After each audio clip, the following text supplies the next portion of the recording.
Hi Jason, this is David Ardley from Switzerland. Looking forward to your next design cast. Hello, I'm JD and I listen to Designcast from Qingdao, China. Hi, I'm Linda and I listen to Designcast from Milwaukee.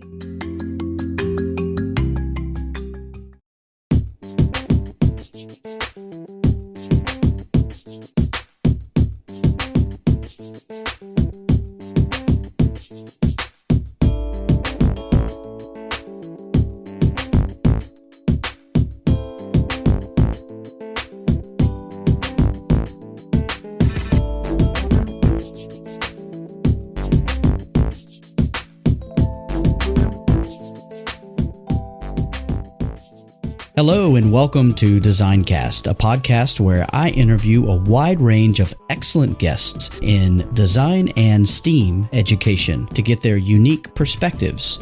My name is Jason Reagan and I use my 20 plus years of experience as a design educator to dig deep into complex issues. This podcast has one simple mission: to create a community of people around the world that are interested in design and STEAM education. Each episode, I chat with guests from all corners of the design world, from classroom teachers to authors and even to educational consultants. We discuss a wide range of topics that we feel are relevant today. I do want to ask you that if you're enjoying this podcast, please leave a review, rate, subscribe, share, or download from your favorite podcasting app. This helps the podcast get discovered by listeners that might not find it otherwise. Also, it helps me to continually define the direction of future guests and episodes. Feel free to drop by my website, www.jasonreagan.ga, to leave me a comment or to sign up to be considered as a future guest on future episodes. Also, don't forget to stop by Anchor and leave me a voice clip that could even end up in an upcoming show. Thanks for listening, so let's get to it.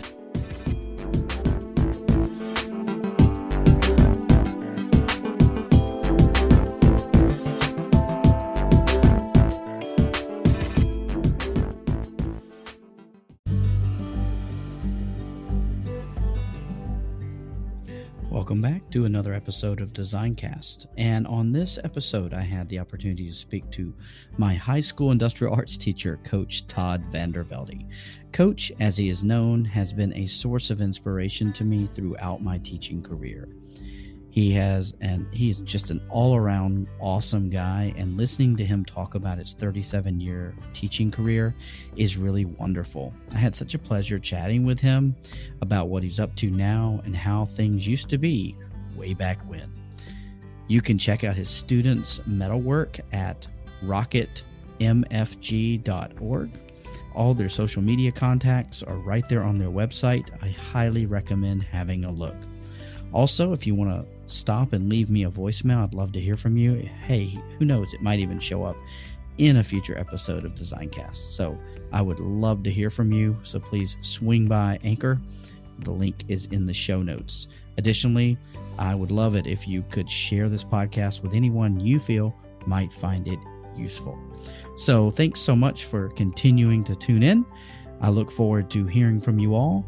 But in the meantime, sit back, relax, and enjoy this chat I had with Coach V.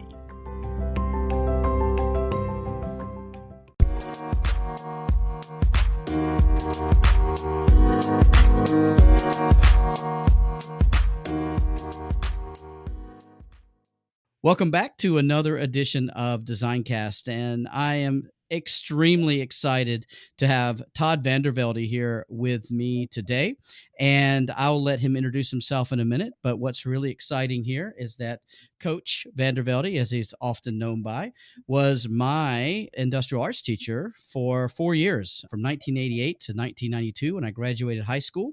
And so we are reconnecting and chatting, and so I'm so excited to share this time with everybody. So thanks, Coach, I know you're getting up early as I'm getting ready to slow down for the day, but thank you so much for being here. Oh, well, thank you for having me. This is going to be a lot of fun, I hope. So, Coach, can you just tell everyone what you're currently doing, and then we'll kind of go back and find out kind of how you got there? Well, I am currently teaching at Rock Valley High School in Rock Valley, Iowa, which is way up in the northwest corner of Iowa. I'm teaching industrial technology that I've been teaching now for 37 years. And I just just teach a lot of fun classes that I've always enjoyed and I've always kind of wanted to teach: construction, metal fabrication, welding, CAD. I also sponsor TSA, which is Technology Student Association. But that's kind of where I'm at here in Rock Valley, just hoping, enjoying these end of my years of my teaching career and just having fun. So I know we always had fun with you, Coach, and we'll talk more about that, I'm sure. But so, how did you get into education to begin with? What prompted you to become an educator? well, I guess my mom was a teacher, and I think I always kind of liked being around and instructing young kids. When I was in high school, I did a lot of summer rec. So I was coaching like baseball, softball, things like that. Just really always kind of wanted to be a teacher. Industrial tech was one of those areas where I just really felt it was a hobby of mine. It was a love of mine, a passion of mine. And I just thought that would just be a perfect fit. I kind of always wanted to do it since I've probably been in junior high. So it's kind of always fit for me. That's awesome. I can't tell you,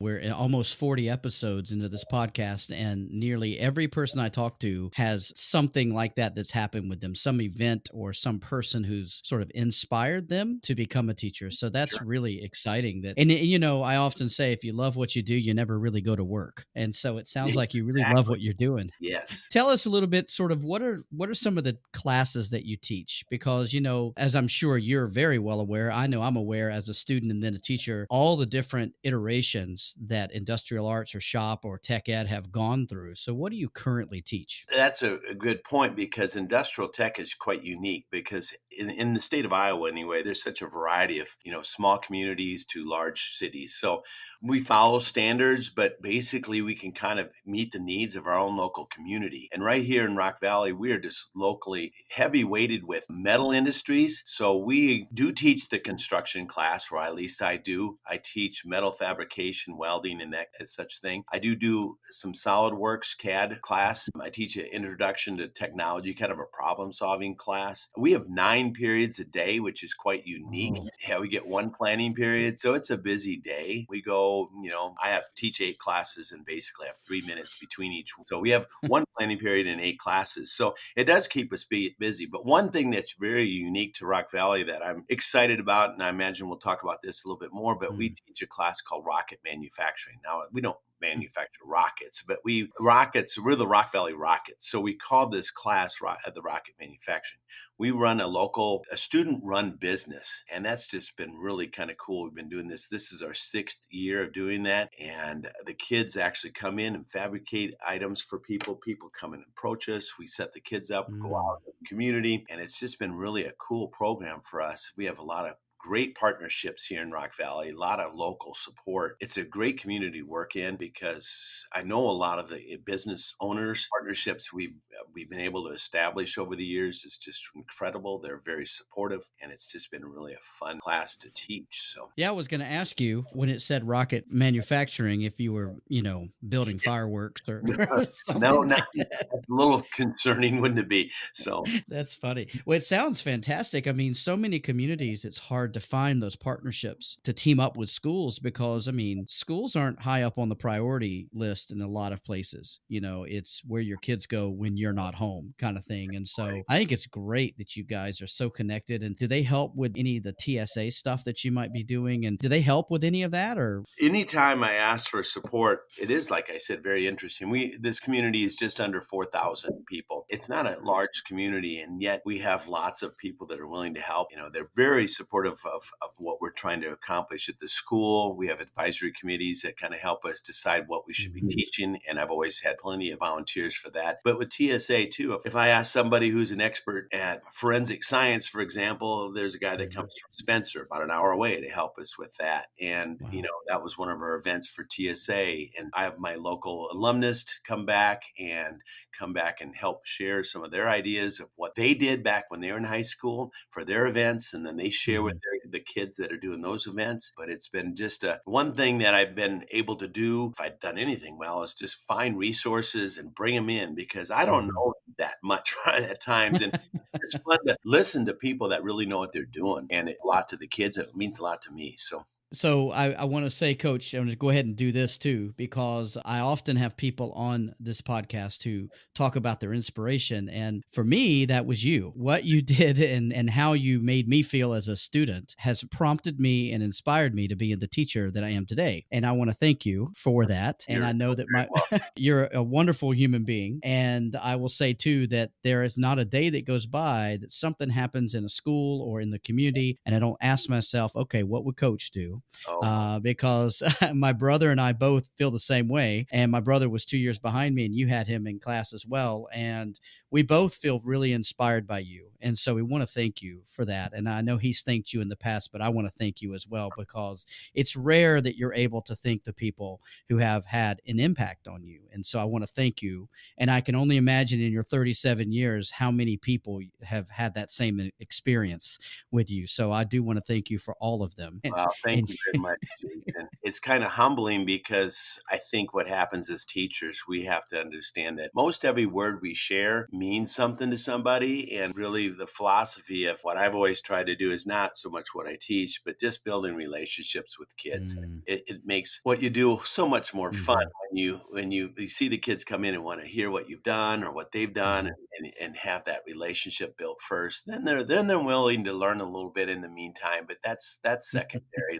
Let's get to know each other first. So, but thank you for that very extremely kind compliment. So, I've wanted to thank you for a long time, Coach. And again, a lot of people don't get the opportunity to do that. So I want to thank you for that. I will say that you've affected people from around the world, because I've worked in 4 countries and 23 years myself. And so thank you again. I do appreciate it. And I'm sure that the students you teach now feel very lucky to have you. But I'm sure too that you have some challenges in what you're doing. You mentioned you teach a lot of classes every day and that kind of thing. But what are some other things that are challenging to you in your program? well, I think with anything, it's at the time, with Mm, things changing as quick as they are, with for example, with our rocket manufacturing class, we have a CNC lathe and a CNC mill. Well, that's something that really I should be working on every day for 8 hours mm. to figure out how to teach kids. And when I'm trying to teach six other classes and teach Yeah. that class and learn some other technology, that's frustrating for me because I really don't I feel like I know a little bit about everything, but no expert Mhm, in anything. And that's probably my biggest frustration is I really would like mhm, to be able to get to know things a lot better, but time mhm. restraints are always there. I completely empathize with that. I think that anyone listening would probably feel exactly the same way. We never have enough time to do what it is we really want to do. Shop is a busy place, right? I mean, to manage the materials, the manpower, the tools, it takes a lot. And so, do you have any help? Are you all by yourself in your department, or is someone else there, or how I does that work? I am the only industrial tech teacher, but I have Micah Weber is the ag teacher there in Rock Valley, and he's a good Oh. friend. And also, he and I teach rocket manufacturing together. As a matter of fact, we do it team teach. He and I teach rocket manufacturing with also the business teacher here in Rock Valley. So we basically have 8 kids in the office that run, the social media, the invoicing, the billing, and all that kind of stuff. And then Mhm. Micah and I, basically run the shop part. So we work with the 20 kids that are out in the shop fabricating projects. So we do that one class team teach, and that's a block period. So it's 2 periods. But the other classes, the other 6 classes I teach are all on my own. So we always have that community of the people in the district around here Mm. that we get to touch base with. And I kind of look and go see what they're doing, and then they come see what we're doing. So we do have that luxury of kind of comparing what everybody's doing. Sure. And so, back to the rocket manufacturing, what sort of products do you guys actually fabricate? Well, right now we're making feed bunks for a local farmer. They're 20 foot long, get them bent locally, and then the rest of it we fabricate right on site there. We also do lots of continuous fence. We're in agriculture. Mm, We're in the middle of, sure. there's more pigs here than people. So we have cattle, we have a lot of confinement. So Mm. there are a lot of people that are needing custom made gates and fence and things like that. But yeah, we make a lot of things. We have a plasma cutter, so we do a lot Oh, of wow.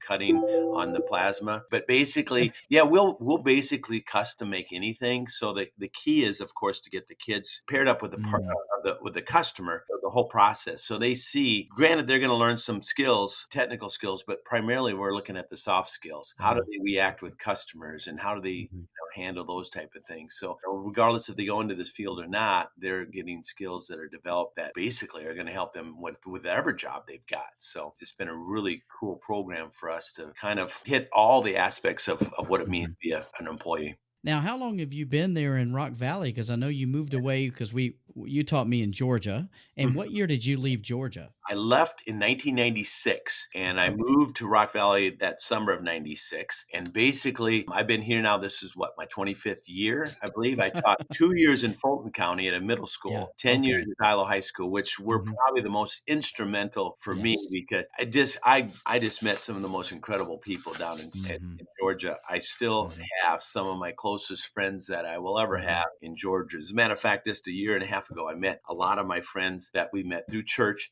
We Mhm. went to Israel for 2 weeks, and Oh, it was wow. like we went for there, and I met these people that I hadn't seen for 23 or 4 years, and it was like we had been gone a week. And it was just so cool to touch base with them again. The Mhm. people in Georgia are just the nicest people and just the down to earth people, and I really cherish and have great memories of my time in Georgia. And it was just instrumental for my wife and I to move away from the small community because I grew up here, and then move back to a community that Mhm. I told myself I'm never going to go back to my hometown. But lo and behold, yeah, here God has me, and I'm convinced this is where He wants me. And it makes it easy when you know that this is where God has you and use you. So Again, I remember being sad in a way that when you moved away, because I was away at college at the time, and my brother said, "Oh, coach has moved back home," and I'm just thinking, "Oh, the kids at Shiloh are going to miss out." That was my number one thought was they don't get to have the experience that I got to have, and I can even distinctly remember we were one of the first classrooms. Your classroom was one of the first to get like a computer. oh And yeah, I mean, we were all figuring out how to work with AutoCAD. I think it was like it was version 2 or 3. it was called MiniCAD at the time. It was on a Mac. That's I still have. It certainly has gone a long way since then. But it's you're right. definitely changed. Yes, Yes, sir. it has. And it was something. And I have very fond memories, very distinct memories. And I still do some technical drawing and I'm still using the skills that you taught me. And the awesome coincidence here, and I think it's more than a coincidence, but my current role is in helping students prepare for whatever it is they're going to do after high school, whether it's university or what have you. But it's much more in sort of digital based world where yours sounds like it's a lot more in the manual. Now, do kids leave Rock Valley and go to university? Do they stay there and work? What kind of happens usually with Well, your that's students? a great question to ask because our intent is to try to keep them Mm. understanding that there are such great opportunities right here in our small community. A lot of our community industries deal with people around the world. They sell Hmm. things around the world. Even though we are a small community, there's probably not a whole lot of manufacturing things that cannot be built right here in our community. But there's a lot of opportunities, and that's what we're trying to keep our kids. A lot of them think, well, I got to move out of, got to move to a bigger city to become somebody. But you can make such a good living Hmm. and a career right here in our local towns. That's kind of what we're always focused on, just to give them opportunities, if they need to move on. Hmm. I moved to a big city and I found myself back there 12 years later. So there's something different about a small community. It's a unique situation. I'm really hopeful that there are lots of other programs like that around the country that are trying to keep people sort of based in their where they grew up and that sort of thing. And I'm actually seeing it in my work overseas too, that instead of leaving your small town, you're leaving your country and you're going to, let's say, North America to study.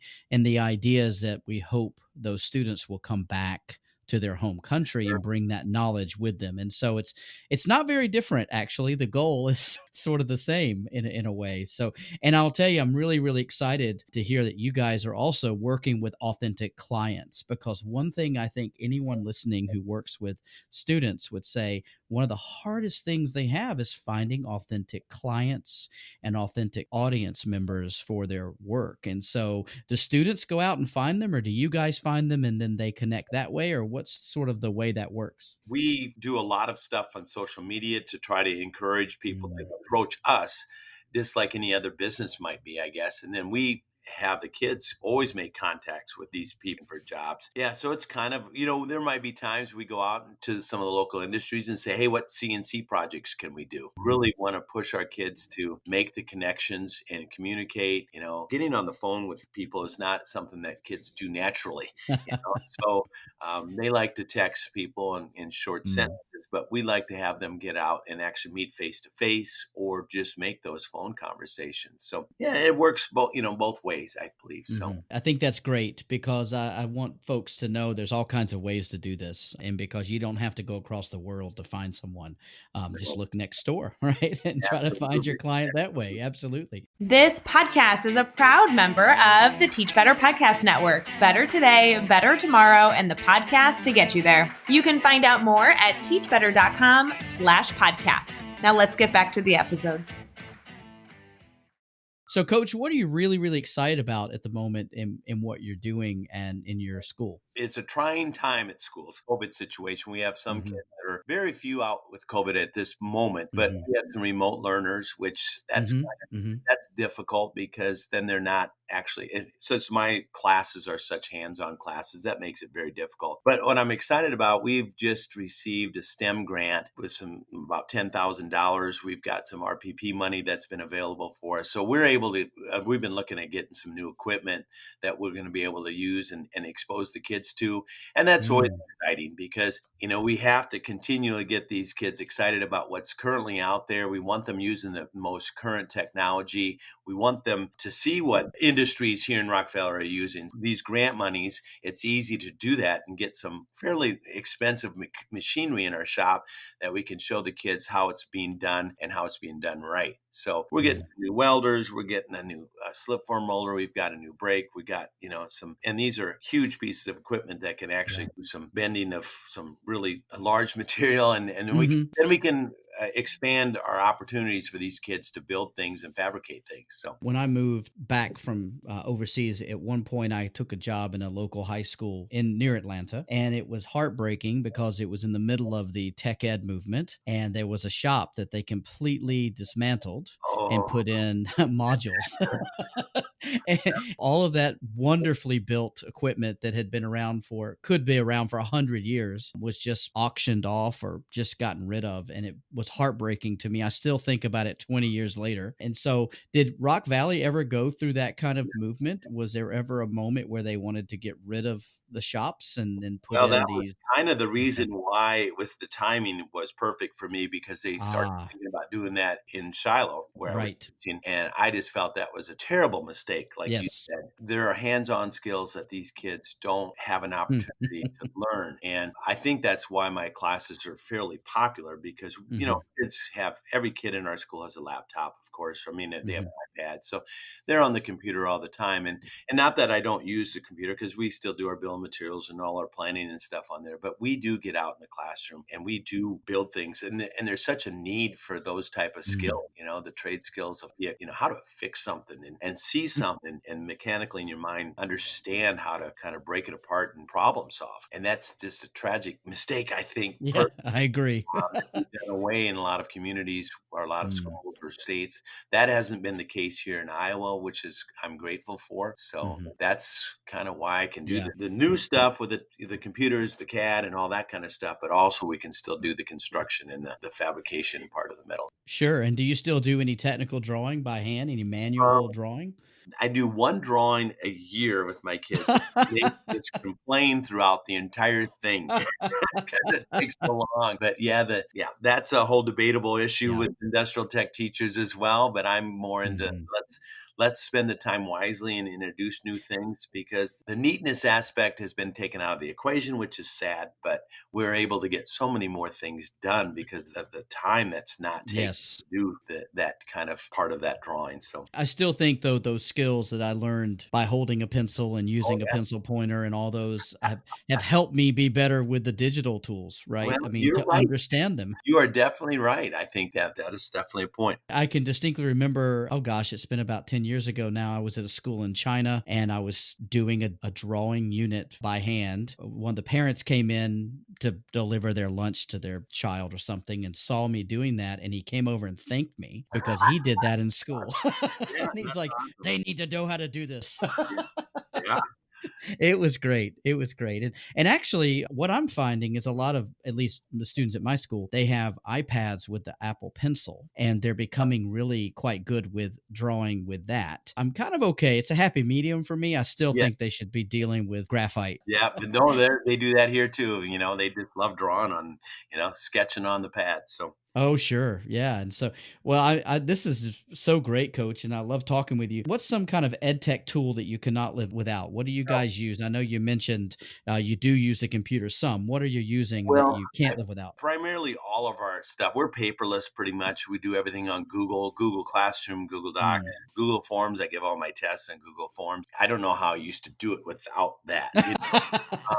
Because everything is so much easier to maintain and keep track of and grade and everything else. So that has just been the direction that we are in, and it's working well. So Absolutely. And I have an interesting question that I did not send you prior, and that is there any practice in your classroom that you were doing in your very first year of teaching that you're still doing? Well, I guess the practice in construction, for example, if we're doing woodworking project, it's never changed. We still plan it. We still draw it out. We still figure out a bill of materials because, of course, anytime you do a project, you need to probably know what it's going to cost before you start. And that process has never changed. There's been a lot of things that have changed in 37 years industrial tech. But that one has not. Don't always like that. But planning and preparing and have an idea of what you're doing before you get out there is something that I will not ever change that I see. So Yeah, I think that there is a real need for trades that need to be back in the community because it's for so long everyone pushed for college. And I'm not saying you shouldn't do that, but you still also need to have skills because even just fixing something that's come undone or what have you, I can't tell you the number of repairs I've done on my apartment living overseas that everyone else would have called someone to do. I'm So like it's you, Jason. I'm never going to pay anybody to fix anything in my house. But no, not if I can help it. I spend my entire summers basically doing construction and fixing jobs for people. So I've never had to advertise. Yes, I'm sir. plenty busy. So And one thing I want to ask, Coach, is after we're through talking, I'd love to get any Instagram or Twitter feed from your school. I saw you've got a website there just so that we can kind of follow what your kids are doing. I think that anyone would love to see that because it's a really, really unique program you have going on there. And I would love to see some of these fences and gates and things that you've manufactured because I think it would be really neat for some folks to see because, for example, the number one thing at our school that we do is filmmaking. We do filmmaking and we do podcasting and we do audio. And so it's a little bit different in my shop than it is yours. But in the end, I'm still following the same process, right? absolutely. It's just been so great to talk to you, Coach. I can't, I have so many things I want to talk to you about, of course, but I'm sure you have to get ready for work and things like that. But just a few other things. If today you decided, okay, this is my last year of teaching, what would you do after you finish teaching? That is something I've been thinking about more and more because I am getting to, I don't know how many more years I'm going to teach, 3, 4, 5.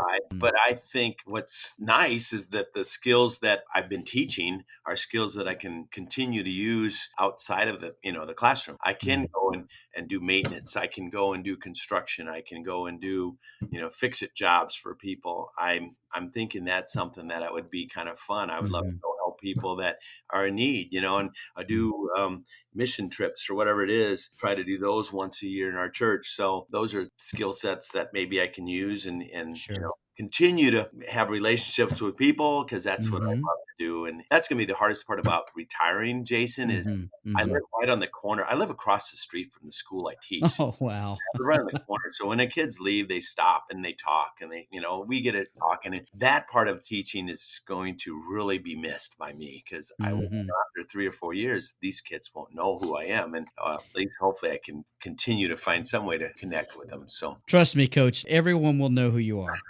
Don't you dare worry about that. And a lot of people here, so that's fun. So Well, once this COVID thing sort of lifts and we have a bit more normalcy, you'll just have to come over to Korea and Oh, come check out what we've got. that would be interesting. Absolutely. Coach, I will tell you this. The one thing I've learned that's consistent, and that is teenagers are teenagers, no matter where you go in the world, and they're going to do teenager things. It just depends on the degree of how much teenager things they do, but that's kind of what they are. And like you said, I enjoy being around them. There's an energy that comes from working with young people. And I think that people who've never done that have no idea what that energy's like. They are a blast at times, aren't they? Oh, they are certainly something to keep you on your toes. I'll tell you that exactly. much. Coach, this has been such a pleasure. Thank you you. so much for chatting with me. I know that everyone's going to really get a kick out of hearing about the things that you're doing. And it is so interesting to hear the work that you guys are doing. And I can't wait to check these things out through Instagram or whatever your kids are setting up. I would love to see these rocket manufacturing products, and I hope to share them in our show notes so people can watch those as well and check out that space. But so thank you so much, Coach. And I'm sure you've got to get to work soon.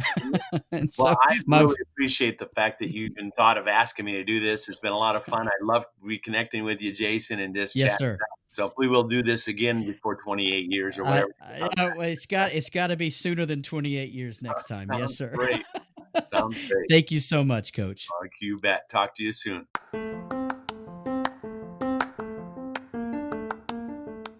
I hope you enjoyed that episode of DesignCast. I'm Jason, your host, and I produced and created this podcast. If you have any input, I would love to hear from you, and I look forward to seeing you again really soon.